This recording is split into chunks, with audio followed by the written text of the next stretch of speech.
We'll guide you through how to convert WPS Office to PDF.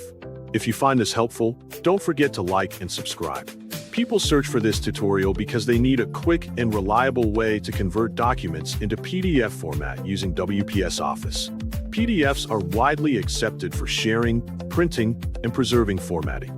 Users, especially students and professionals, want simple steps to ensure their files look consistent across different devices and platforms without compatibility issues.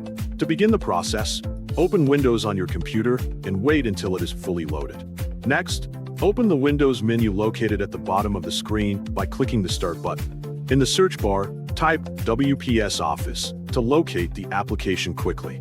Once WPS Office appears in the search results, click Open to launch the program. After the application starts, go to the menu on the left side of the interface where different options are displayed. From this menu, click Open to access your files. Then, browse your computer and select the file you want to convert to PDF format. Before proceeding, make sure the selected file is not already in PDF format, as conversion would not be necessary. After confirming this, click the Open button to add the file into WPS Office. Once the document is loaded, move your cursor to the top menu bar where additional tools and options are available. From there, select the File menu to open a drop-down list of actions. In this list, choose the option labeled Export to WPS PDF to start the conversion process. A settings window may appear, allowing you to adjust the range if you only want to export specific pages instead of the entire document.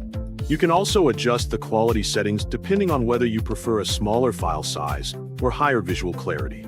After configuring these options as needed, click the Export button to begin converting the file. Wait for the process to complete, which may take a few moments depending on the file size. Once the export is finished, select Open File to immediately view the converted PDF. Finally, review the PDF carefully to ensure that all text, images, and formatting have been preserved correctly.